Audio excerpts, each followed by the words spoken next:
Asawa kong galing abroad palagi akong naiyuyugyog sa sarap. Kung bago ka lang sa aking channel paki-subscribe naman at pakipindot ng bell button para updated ka sa mga ilalabas ko pa na kwento. Hello Ate Bloom, ako po ay may isang anak, at hindi naman po sa pagmamayabang ay naalagaan ko po ng husto ang aking katawan, bukod pa sa ang aking asawa ay nagtatrabaho sa ibang bansa kaya naman ay nasustentuhan niya talaga ang mga pampapaganda ko at pangangailangan ng aming anak. Ilang taon na din pong nasa abroad ang asawa ko, at papauwi nga po siya ngayong December. Labis ang tuwa naming mag-ina nang muli naming makapiling si Billy. Sa muli naming pagkikita ay nanibago ako sa anyo ng aking asawa. Hindi naman kagwapuhan ang asawa ko pero pumuti siya dahil sa Korea siya nakapunta. Mas maputi pa siya ngayon, pumuti lang ako dahil sa mga skincare na binibili ko at Kojak, ganun pa man naging maluho ako pagdating sa mga damit. May ibinulong nga sa akin si Billy na umabot ang kilig sa pempem ko, ang sexy mo. Naku po, kung wala lang doon ang mga kamag-anak ni Billy ay mabilis na akong naghubad ng panty sa harapan niya. Miss na miss ko talaga ang asawa ko lalo na yung madalas na ginagawa ng mga mag-asawa. Pero napakaraming bisita ang dumayo sa bahay namin nung umuwi si Billy galing Korea. Gusto ko man magsulo kami ay nagtiis muna. Kasama pa yung mga kaibigan niya na inalok agad siya ng inuman. Animoy fiesta sa bahay namin. Paminsanay nagawi si Billy sa kusina at hinawakan ako sa bewang, ang init ng kanyang hininga ay lalong nagpapalibog sa tigang kong nararamdaman. I miss you, bulong sa akin ni Billy. Dama ko ang kamay niya sa garter ng panty ko, naka-duster ako noon na maiksi. Sinadya ko talaga na maaakit sa akin ang asawa ko kahit maging abala pa siya sa pakikisalamuha sa mga bisita at alam kong sabik na sabik din sa kantot si Billy. Subalit bago pa magdampi ang aming mga labi ay may pumasok din sa kusina. Ang mama pa niya kaya mabilis kaming naghiwalay. Halos maihi ako sa libog kaya naman nagmadali akong pumasok sa banyo malapit sa kusina. Kumatok si Billy. Natatae ako, ang sabi ko. Pahihi muna sandali, sabi ni Billy kaya pinagbuksan ko. Medyo nakailang bote na din sila ng pulang kabayo kaya pabalik-balik din sa banyo si Billy para umihi.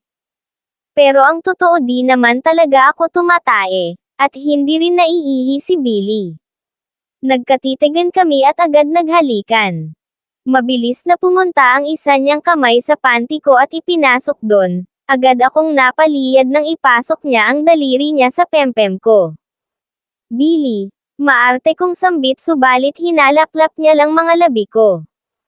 Nalilibugan ako habang nakikita kitang dumadaan, bulong ni Billy sa aking tainga. Nag-init ako sa sinabi ni Billy mabilis kong hinubad ang short at brief niya. Ipasok mo na agad, atat kong sabi sa mahinang boses. Nanginginig na ipinasok ni Billy ang sobrang tigas niyang pagkalalaki sa aking namamasang pempem.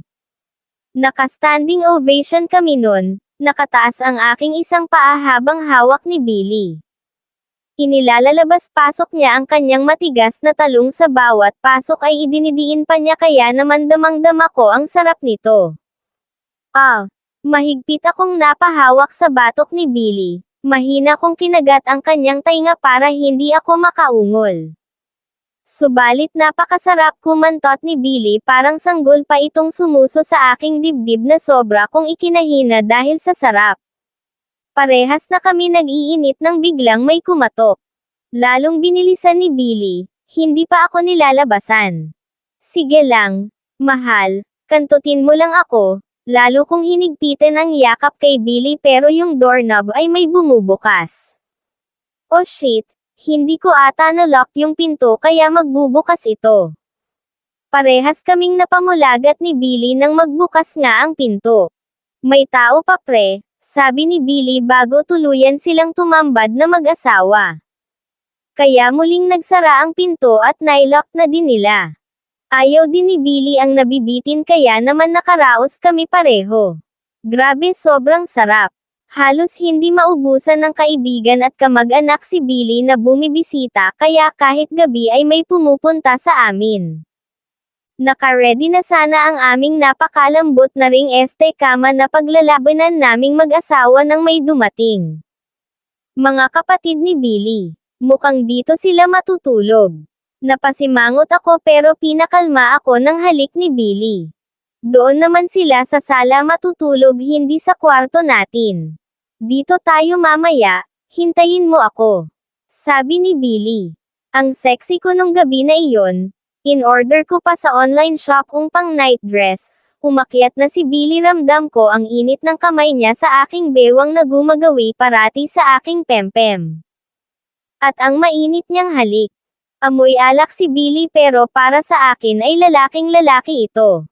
Agad hinubad ni Billy ang panty ko. Natawa siya dahil sa sobrang nipis nito. Ikinulong ko siya sa aking mga hita na gustong gusto ni Billy. Dinilaan ang aking binti papunta sa aking pempem. Napaliyad ako nang ipasok ni Billy ang dila niya sa aking pempem. Halos lumunin ni Billy ang pempem ko at ako na may halos tumirik ang mga mata sa sarap kumain ni Billy. Hindi ako nagpatalo at nag-69 na moves kami. Kinain ko din ang matigas at mahaba niyang talong habang kinakain niya yung sakin.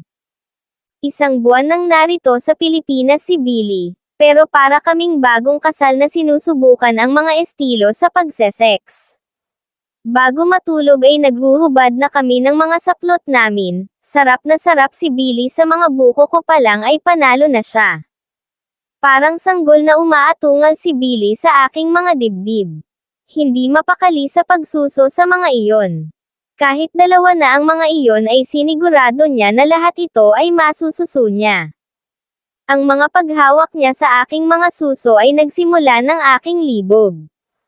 Tumigas agad ang kanyang talong kaya ako'y pinatuwad niya. Mag-dog style kami. Hinawakan pa din niya ang aking mga suso habang kinakantot ako. Ako na may nagpapatangay sa sarap. Ang sarap makipagkantutan lalo na kung sa mahal mo. Pinahiga na ako ni Billy at itinuloy niya ang paglabas-pasok ng talong niya sa butas ko. Ang sexy mo, sabi ni Billy na titig na tigtig sa mga dibdib at katawan ko. Yugyug na yugyug ang buong katawan ko sa sarap. Napakasarap kumantot ni Billy. Para bang ang galing-galing nito sa sex. Lumipas ang ilang mga araw at gabi. Habang ganado sa sexy Billy ako naman tong nakatulog na dahil sa pagod na rin sa pagbabantay sa aming tindahan. Madalas si Billy ang nangangalabot kung minsan ay nahayaan ko siyang gawin ang gusto niya sa akin, asawa ko naman siya. Naramdaman ko na lamang na nakapatong siya sa akin habang ako ay kinakantot. Sabi ko ay pagod ako, okay lang daw matigas daw ang ano niya kaysa naman daw sa ibang butas niya ipasok.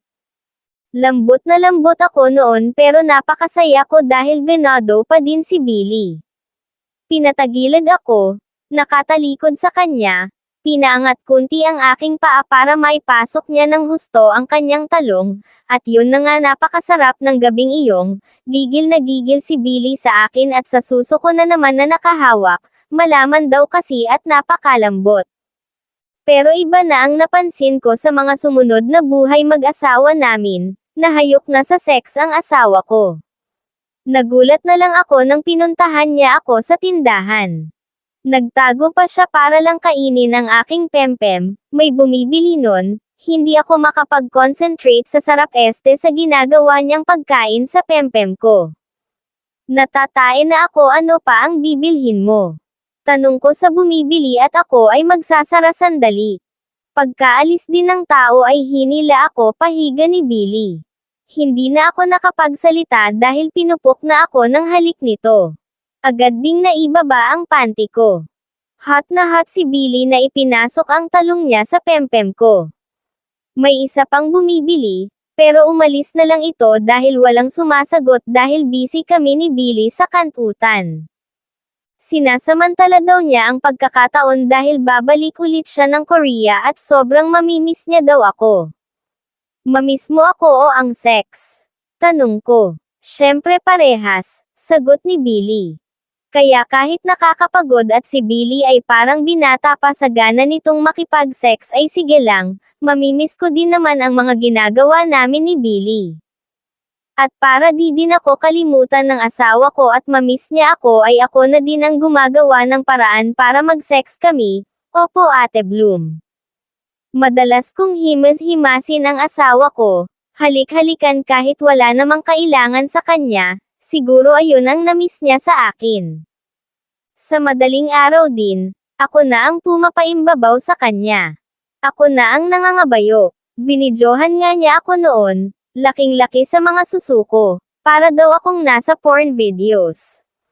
Alagaan ko lang daw ang katawan ko at magpaganda para sa kanya dahil pag-uwi niya ulit ay palagian kaming mag-lovemaking. Ayaw na sana niyang umalis para magkantutan na lang kami pero para sa magandang buhay ay mang-ibang bansa ulit siya. Hanggang sa muli, Ate Bloom. Salamat sa pag-ere ng aking kwento.